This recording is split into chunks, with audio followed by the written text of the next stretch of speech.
Joining me on my masterclass. Now, today I'll be teaching you how the super rich make money and stay wealthy. Now, it's commonly said that the rich don't work for money. They actually work for assets. And then those assets generate money, and that's how they live. It's the poor that work for money. And it's actually true. And I've taught you that several times on this channel. Now, most wealthy people in America and also in Europe, they stay wealthy by investing in index funds. Now, what's an index fund? An index fund is a mutual fund. Now, when you say mutual, it's because there are several people mutually contributing to that fund. That's what the mutual in mutual fund comes from. So an index fund is a mutual fund that is tied to a specific index. Now, there are several indexes. You've got the S&P 500 index, which to me is the best and the most reliable. You also have others. You've got the Russell, the 2000, you've got the Wilshire index. Now, an index is just a calculation of the best and the most profitable companies on the stock market. And that index, a number of companies subscribe to it, and then they invest the fund that you give them into that index. So think about it like when you were a child, you had cereals like cornflakes, Cocoa Puffs, Fruit Loops, those kind of cereals that Kellogg's make.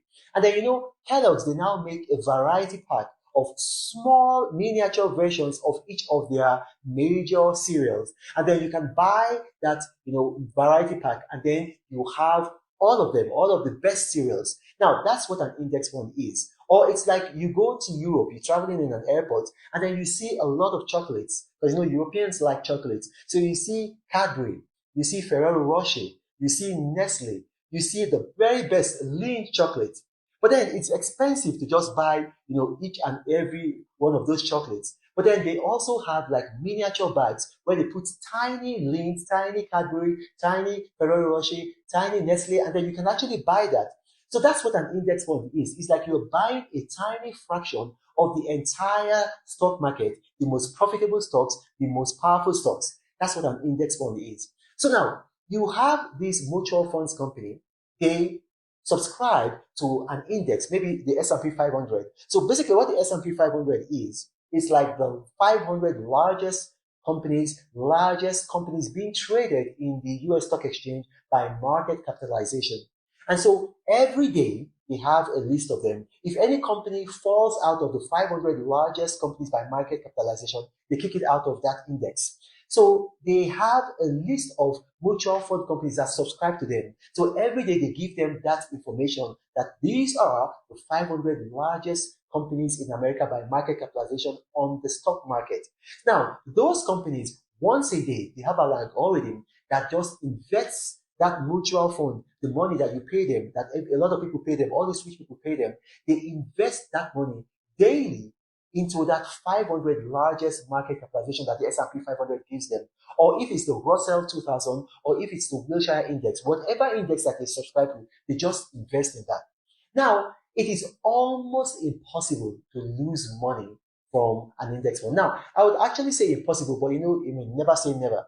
So if you look at it now, in the 98-year history of the S&P 500, they've had a compound annual growth rate of over 13%. So basically what that means is that if you invest in a mutual fund that deals with the S&P 500, in a year, you'll get, if you put in $100,000, you're going to get $13,000. Now, that $13,000 is just pure profit.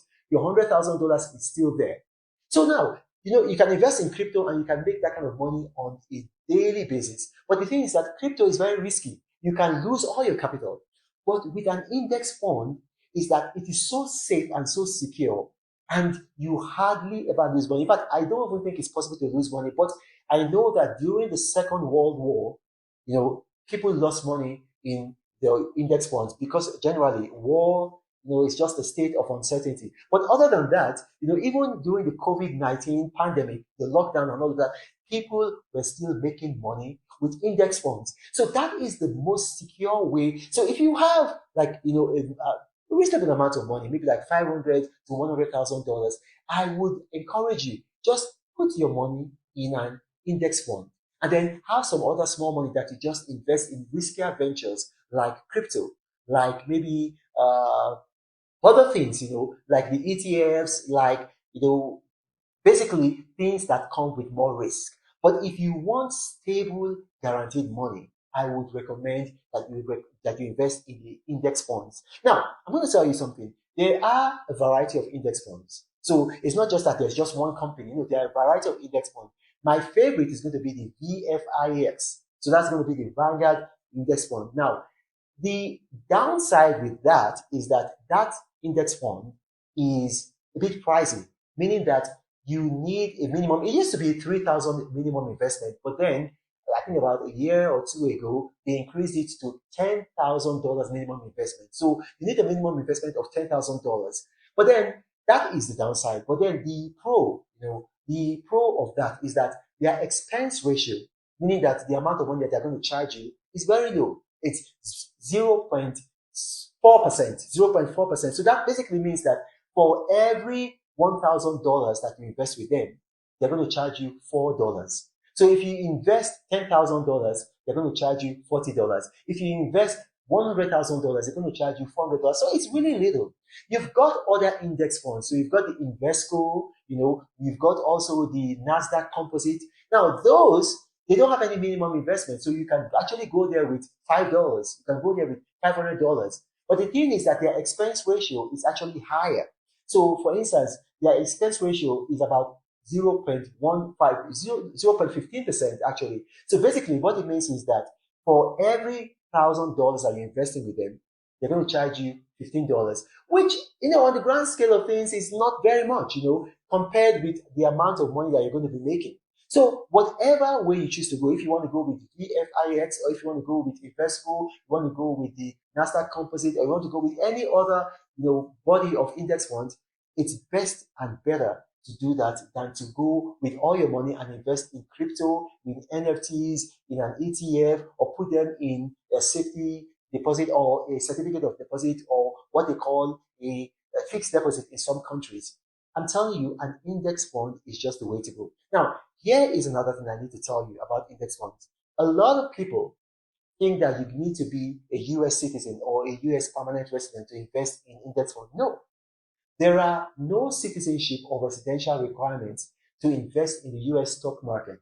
So you can be anywhere except a few countries that the US has placed some sanctions on, like North Korea, Iran, probably Russia right now with the Russia-Ukraine war.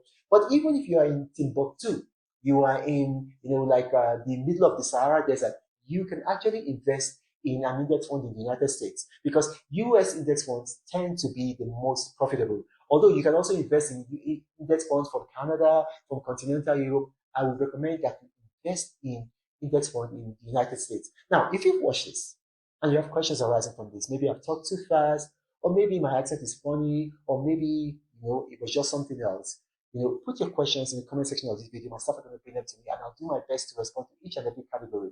Now, this is the Apostle of Prosperity, Pastor Rano, saying God bless you. Rano travels all around the world. I hope you get inspired about what you see. Apostle of greatness, Rano is a master. Only